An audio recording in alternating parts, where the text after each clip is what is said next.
Well, Karl Kopp represents pro-immigration advocacy organisation Asyl at the European Council on Refugees. Thanks ever so much for coming on the programme.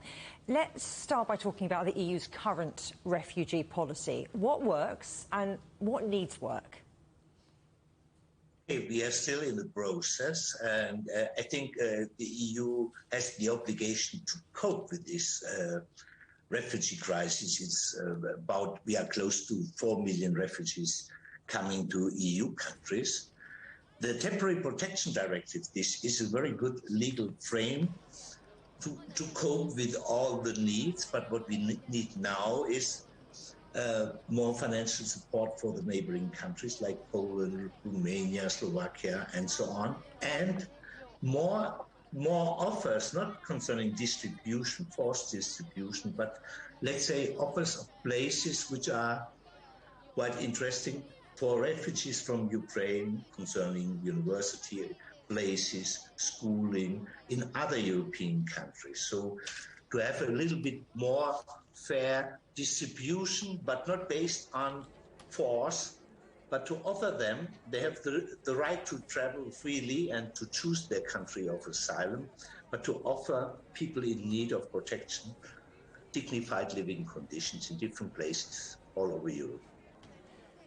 Bearing that in mind, that there shouldn't be maybe quotas, and also considering that Poland has taken nearly half of the refugees so far, which countries would you say are leading the way in welcoming Ukrainian refugees in this way, with suggesting, OK, we've got these jobs available, we've got these university places available?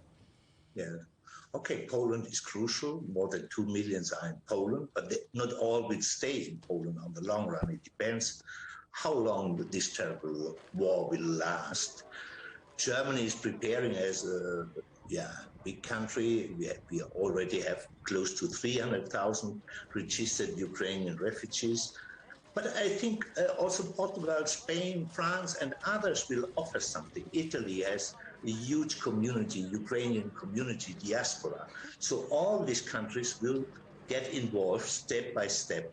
It needs a little bit time because at this moment many people are freely moving based on a visa-free traveling scheme. And let's say in 1 month, we know who is taking how much refugees in. So you say this needs time, but let's roll the clock back a little bit and maybe compare what is happening in Ukraine to previous refugee crises and how Europe responded. Okay, at the moment there is no conflict between the countries. So therefore because we don't discuss quotas, we only discuss solidarity and give access to Ukrainian refugees, it's easier to find compromises. Now it's very crucial that everywhere state authorities support the civil society, the amazing civil society, also in Poland, to cope with this. Because you need a clear structure on the state level and on the EU level to coordinate all these activities. Otherwise, like your colleague stressed, you have to protect people from day one in every situation. When they arrive at the airport, train station, to protect women and kids and find a dignified and channeled way to give them access to protection.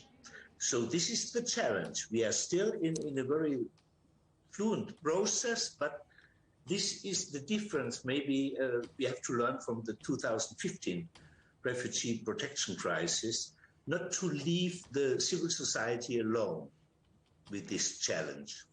As you say, it's a fluid process, but need to focus on those high-risk individuals. Karl Kopp, thank you very much. Thank you. All the best.